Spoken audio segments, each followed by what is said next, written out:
de espera, un tiempito de gracia. Muchas gracias por estar aquí, por acompañarnos en estos temas que en el día a día a veces nos juegan un patín en decisiones, y que pues Jairo tiene bastante experiencia y tiene toda la hoja de vida y representación académica para darnos algunas guías sobre los temas de definiendo el riesgo intraoperatorio, perioperatorio, acerca de pacientes complejos como son los que ven en la mayoría de las instituciones. El doctor Jairo Pérez Celi es el coordinador de anestesiología del Hospital Universitario La Samaritana. Actualmente es el presidente de la Sociedad Cundinamarquesa de Anestesia, elegido por ustedes, y gracias por el apoyo de pasada. Estamos muy contentos con su labor y hemos podido coordinar un trabajo articulado en toda la junta directiva y obviamente con la sabia dirección también y participación del doctor Sarmiento. Jairo es médico intensivista del Hospital Universitario San Ignacio y quiere darnos algunos aportes y abrir tema de discusión sobre la medicina perioperatoria y su evaluación de riesgo. Muchas gracias por asistir, doctor, por favor. Gracias, doctora. ¿Listo? Bueno, buenas noches. ¿Me escuchan? ¿Sí? Listo. Primero que todo, pues agradecerle su asistencia. Me disculpan la voz, pero tengo una virosis ya como desde hace 3 semanas, se me cronificó, pero la idea es que voy a tratar de dar algunas perspectivas, que esto no es nada nuevo, sino tratar de recoger como qué hay desde el punto de vista de lo que consideramos nosotros del paciente de alto riesgo perioperatorio. Hago de una vez la aclaración, y es que aquí no vamos a hablar de los pacientes que van a cirugía cardíaca, no vamos a hablar de las embarazadas ni los pacientes pediátricos. Esto es para el paciente general, digamos, excluimos estos 3 grupos grandes de pacientes. Básicamente, ¿de dónde sale o de dónde surge la importancia de este tema? Desde 2 perspectivas, como ustedes muchos lo recibieron en el boletín donde se motivaba esta reunión. La primera es desde el punto de vista de medicina perioperatoria y cómo cada vez más coge fuerza nuestro papel como anestesiólogos en ser los líderes de esa medicina perioperatoria, desde el pre, desde el intra y desde el posoperatorio. Y pues cada vez más vemos cómo los servicios de anestesia a nivel mundial ya no se llaman servicios de anestesiología, sino se llaman departamentos de medicina perioperatoria o departamentos de anestesiología y medicina perioperatoria. Eso desde el punto de vista de la medicina perioperatoria, nuestro papel como líderes de ese proceso. Y por otro lado, cuando nosotros hablamos de la seguridad del paciente quirúrgico, aquí también cabe todo lo que hablamos del paciente de alto riesgo. Ustedes saben que la declaración de Helsinki del 2010, que pues ahí se basó todas las normas que sacó la Sociedad Europea de Anestesiología y la Federación Mundial de Anestesiología, pues aquí hablan de 2 cosas del paciente de alto riesgo, y lo uno es que tiene que haber una guía en nuestras instituciones de evaluación de los pacientes donde podamos nosotros estratificar y mirar quiénes son potencialmente de alto riesgo perioperatorio. Y lo segundo es cómo, una vez identificamos ese grupo de pacientes, cómo nosotros tratamos de hacer una optimización prequirúrgica antes de llevarlos a un procedimiento quirúrgico hasta donde sea el paciente optimizable. Entonces digamos que bajo estas 2 perspectivas este tema cada vez coge mucha más relevancia. Entonces, primero pues esta introducción que pues estoy haciendo. Segundo, vamos a tratar de definir la importancia del alto riesgo. Tercero, qué significa cuando hablamos morbimortalidad perioperatoria.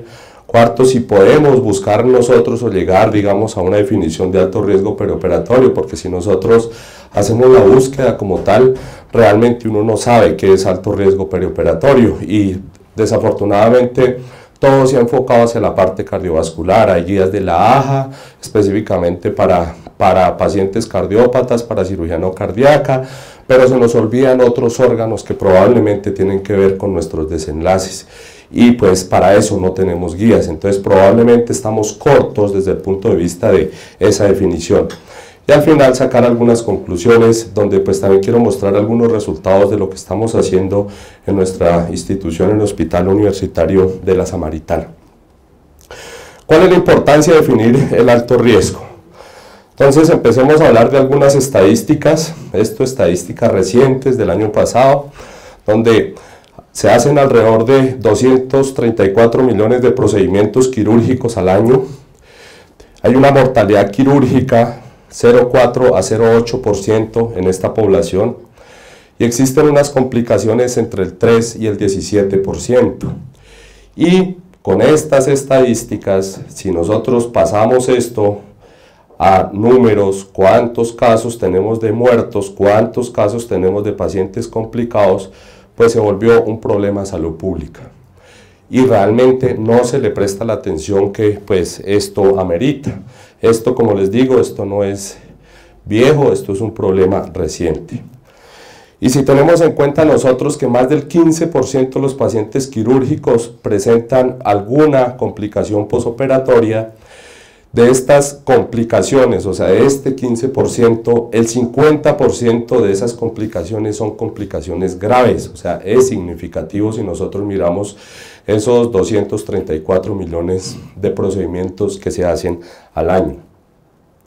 Presentar una complicación dentro de los primeros 30 días se vuelve un predictor de mortalidad, un predictor independiente.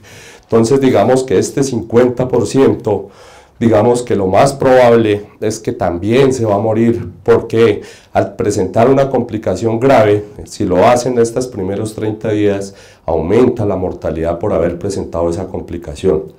Presentar cualquier complicación reduce la expectativa de vida de 18.4 a 9.6 años de vida, o sea, es bastante significativo. La cirugía mayor es un predictor independiente de mortalidad. Nuevamente, todas estas son estadísticas recientes, no son estadísticas, digamos, que sean ajenas. Y esto para los países, digamos, que tienen registro, ni hablar para nosotros que no tenemos registro de nuestras complicaciones ni de nuestra mortalidad. Cuando nosotros empezamos a hablar de bimortalidad perioperatoria, ¿a qué estamos haciendo referencia?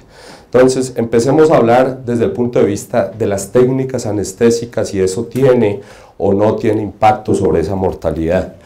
Y hablemos de lo que es la anestesia general. Si administrar anestesia general tiene o no tiene repercusión sobre esa mortalidad.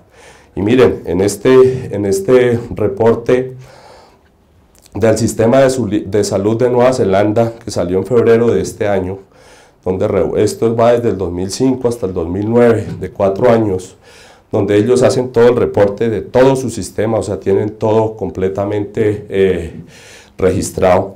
Y miren lo que vemos acá, como para que haya una mortalidad asociada a la anestesia general, básicamente en los pacientes agudos se debe a infarto agudo del miocardio, enfermedad isquémica del corazón o otra causa cardiovascular. O sea, siguen siendo las causas cardiovasculares las que más están asociadas con mortalidad asociada a la anestesia general. Y mire, si nosotros miramos acá en pacientes electivos, igual, las mismas tres patologías siguen siendo la primera causa de mortalidad asociada a la anestesia general. Y si nosotros miramos la clasificación de riesgo, o sea, esa mortalidad asociada a la anestesia, ¿qué tipo de paciente se nos va a morir? Y esto, digamos que no ha cambiado, esto por eso se mantiene la clasificación de ASA, y todos sabemos que un ASA 3, pero más un ASA 4 y más un ASA 5 definitivamente tiene mayor probabilidad de morirse en el perioperatorio. Y si nosotros hablamos de que es un paciente que va de forma de urgencia o de emergencia al procedimiento quirúrgico, aún mayor va a ser ese riesgo de que pueda fallecer en el perioperatorio. Y acá, si nosotros miramos también desde el punto de vista de los grupos etarios, vamos a tener como, por ejemplo, la edad por arriba de los 65 años y mucho más por arriba de los 80 años, cómo aumenta este riesgo, cómo el OR para que tenga mayor mortalidad se incrementa a medida que avanza la edad a partir de los 65 años. Digamos que, mire, esto que me parece que es un dato bastante importante, porque pues si uno se pone a mirar mortalidad asociada a la sola técnica anestésica, o sea, la anestesia general como tal, digamos que uno no encontraba la suficiente evidencia, es decir, definitivamente la anestesia general puede producir mayor mortalidad. Mire, en este registro, lo que ellos acá concluyen, lo que ellos encuentran es que un paciente que se ha llevado a más de una anestesia general durante el mismo, o sea, en un lapso de tiempo, en un lapso de tiempo corto, como aumenta el riesgo de que se nos muera más. Entonces tengamos en cuenta estos pacientes, por ejemplo, que nosotros llevamos a los lavados quirúrgicos peritoneales, que cuántos lavados se le hace a un solo paciente en muy poco tiempo, cada 24, cada 48 horas. Entonces lo estamos llevando y son pacientes que pueden terminar fácilmente durante su misma patología 5 veces bajo anestesia general. Entonces digamos que aquí ya empezamos a tener un dato que es bastante impactante, que nos empieza a hacer pensar en que probablemente esa anestesia general que nosotros administramos, digamos, no es tan inocua como a veces pensamos. Y acá nuevamente la clasificación de ASA, los pacientes a partir de ASA 3, ahí para arriba definitivamente tienen un aumento, una relación directa, y mire cómo ese riesgo va aumentando a medida que aumenta la clasificación de ASA. Y si nosotros miramos en los pacientes, estos datos, los anteriores para los pacientes agudos, y si nosotros miramos esto para los pacientes que son programados, mire lo que está sucediendo. Nuevamente la edad a partir de los 65 años, y entre más aumente de edad va a ser peor el riesgo. Nuevamente el número de anestesias que se le den, y aquí otra vez, o sea, digamos que tanto para cirugía de urgencia como para cirugía electiva son los mismos factores que vamos a tener asociados a mortalidad asociada por anestesia general. Y acá, si miramos ya todo, o sea, lo que tiene que ver con las anestesias, mire nuevamente la edad, el número de anestesias, la clasificación de ASA, y aquí se nos adiciona algo que ya eso lo tenemos claro, inclusive desde la clasificación de ASA, y es si el procedimiento es de emergencia, o sea, definitivamente empeora la mortalidad. Y bueno, eso digamos desde el punto de vista de la técnica, o sea, de la anestesia general. ¿Qué sucede desde el punto de vista del tipo de procedimiento quirúrgico? Entonces, para procedimientos mayores y antes de entrar a hablar de esto, quiero que tengamos en cuenta acá algunas cifras. Todos sabemos, y toda la población y nuestra, digamos, comunidad médica, todos sabemos que si a mí me da un infarto con elevación del ST, tengo alta probabilidad de morirme. Y pues si es sin ST probablemente es un poco más baja, pero igual sigue siendo una alta probabilidad de morirme. Entonces miremos este registro que es el GRACE de la mortalidad, donde mira la mortalidad de lo que sucedía en 1999, cómo cambió hacia el 2005, y miremos qué es los datos más actualizados, o sea, hacia el 2005, que bajó esa mortalidad. Si nosotros miramos, si me da un infarto con elevación del ST, la mortalidad intrahospitalaria es del 4.6%. Si esa mortalidad a los 6 meses es del 4.5%, se parece la mortalidad.